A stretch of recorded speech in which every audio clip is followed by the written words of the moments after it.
3 скрытые угрозы для легких, что врачи замалчивают. Существует распространенное мнение, что нет ничего хуже для легких и бронхов, чем курение. Но на самом деле существует еще 3 фактора, которые могут быть не менее, а иногда даже более вредными, чем пресловутое курение. И я расскажу вам о них прямо сейчас. История из практики. Загадочный кашель. Пришел мужчина, который страдал от затяжного кашля на протяжении полугода. За это время он посетил массу врачей, которые никак не могли поставить ему диагноз, то есть врачи не могли найти причину этого кашля. Последний диагноз был особенно творческий – астма без приступов. Интересные современные диагнозы. Астма без приступов – это все равно, что сказать грипп без температуры или перелом без боли. Суть в том, что врачи диагноз поставить не могли, причину кашля найти не могли, соответственно, никакое лечение не помогало. Первая угроза – таблетки от давления. Вопрос врача пациенту. Какие таблетки от давления вы принимаете? Тут же выяснилось, что мужчина принимал таблетки от повышенного давления, в аннотации к которым было черным по белому написано «частый побочный эффект – кашель». Механизм развития кашля от гипотензивных препаратов. Наиболее часто кашель вызывает ингибиторы АПФ, препараты, название которых заканчивается на прил, энолаприл, лизинаприл, периндаприл и другие. Как это происходит? Препарат блокирует ангиотензин-2 и приводит к накоплению брадикинина. Брадикинин вызывает расширение сосудов в легких и повышает проницаемость капилляров. Это приводит к раздражению нервных окончаний и рефлекторному кашлю. Появляется склонность к отеку верхних дыхательных путей. Статистика поражает. От 5 до 35% пациентов, принимающих ингибиторы АПФ, страдают от кашля. У женщин и людей старше 65 лет риск выше. Еще один случай из практики. К слову, недавно на приеме у меня побывал еще один мужчина, который кашлял на протяжении 2 лет. Ему тоже никак не могли поставить диагноз, и врачи придумали такой перл – неинфекционный хронический бронхит неясной этиологии. И опять, все дело было в таблетках от давления. Важно запомнить, если вы кашляете на протяжении долгого времени без видимых причин, но при этом принимаете таблетки от давления, проверьте инструкцию к своим препаратам. Если там написано про кашель как побочный эффект, возможно, этот препарат нужно заменить на другой. Вторая угроза – обезжиренная диета – путь к туберкулезу. Удивительное наблюдение торакального хирурга. На одной ассамблее Всемирной медицинской ассоциации я беседовал с выдающимся торакальным хирургом, который оперирует легкие. Этот хирург рассказал мне поразительную историю. Не можем понять, в чем дело. Среди жен очень обеспеченных пошла эпидемия туберкулеза. Почему, не ясно. Понятно, почему болеют неблагополучные люди, живущие в антисанитарных условиях.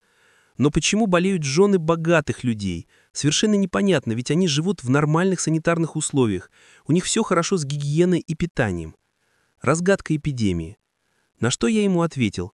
Да все очевидно. Жены очень часто сидят на обезжиренных диетах. Они так стараются понравиться своим мужьям и сохранить фигуру, что начинают есть либо обезжиренные продукты, либо вообще уходят в вегетарианство.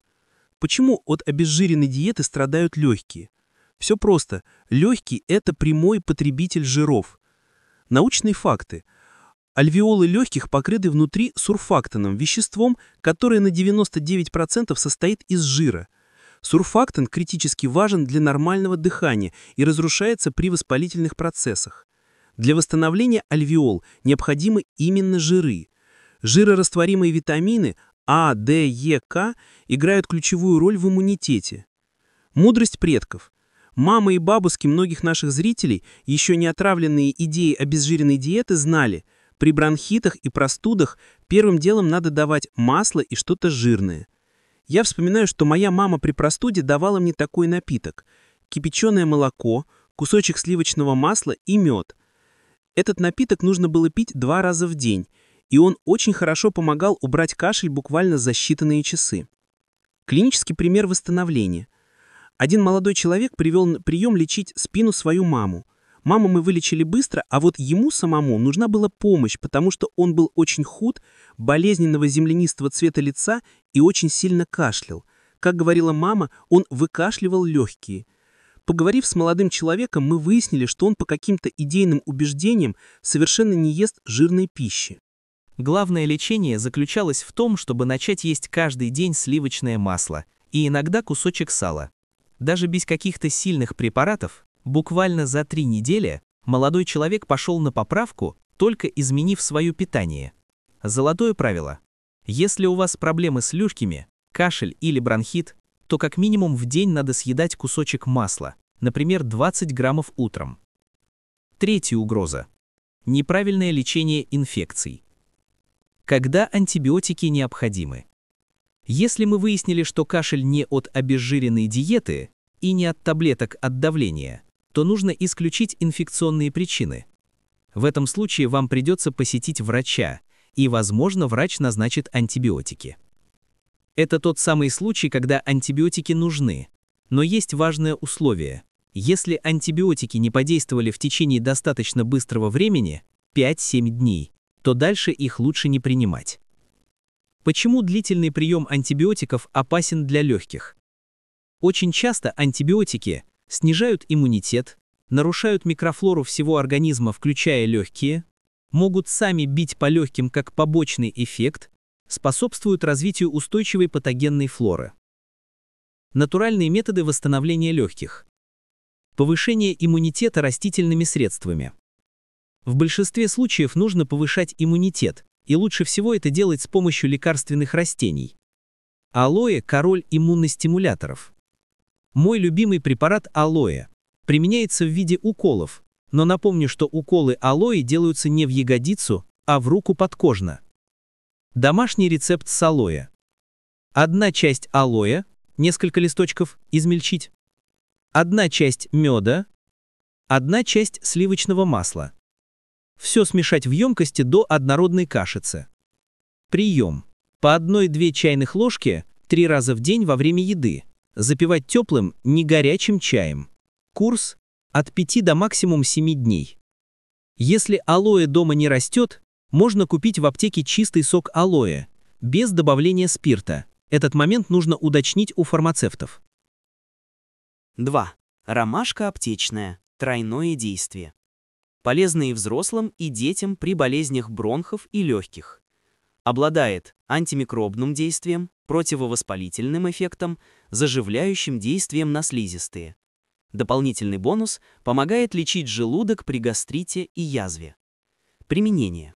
Настой или отвар цветков ромашки 3 раза в день на протяжении 2-3 недель. Этим же средством можно полоскать горло при ангине и простуде. 3. Корень солодки – мощный иммуномодулятор. Повышает иммунитет, снимает воспаление бронхов и легких, облегчает отхождение мокроты, помогает при гастрите и язве. Важно! Препараты из корня солодки нельзя принимать долго, максимум 10-14 дней. Обязательно изучите противопоказания в инструкции. 4. Эвкалипт – природный антисептик. Для поласкивания горла используется настойка эвкалипта при отсутствии аллергии. 10-15 капель настойки на стакан теплой воды. Полоскать 3-4 раза в день. Курс – 1-2 недели. Секретные упражнения. Перед полосканием делаете упражнение «подрывка». Нужно вывернуть язык практически наизнанку, напрячь горло. После этого упражнения полоскание эвкалиптом становится особенно эффективным. Питьевой режим и дополнительные рекомендации. Очень важный момент. Во время лечения пейте побольше теплой жидкости. Особенно полезны клюквенный морс, отвар брусничного листа, имбирный чай с медом. Дополнительные эффективные средства. Из современных исследований. Первое. Куриный бульон – научно доказанное противовоспалительное средство. Второе. Ингаляции с травами или эфирными маслами. Третье. Мать и мачеха – отличное отхаркивающее средство. Четвертое. Подорожник – природный муколитик. Важные предупреждения. Когда нужно немедленно к врачу? Кашель с кровью, высокая температура более 3 дней, затрудненное дыхание, боль в груди, резкое ухудшение состояния. Чего избегать? Первое. Самолечение антибиотиками без назначения врача. Второе. Полного отказа от жиров в рационе. Третье. Игнорирование побочных эффектов лекарств от давления. Четвертое. Курение. Это все равно остается главным фактором риска. Профилактика – лучшее лечение.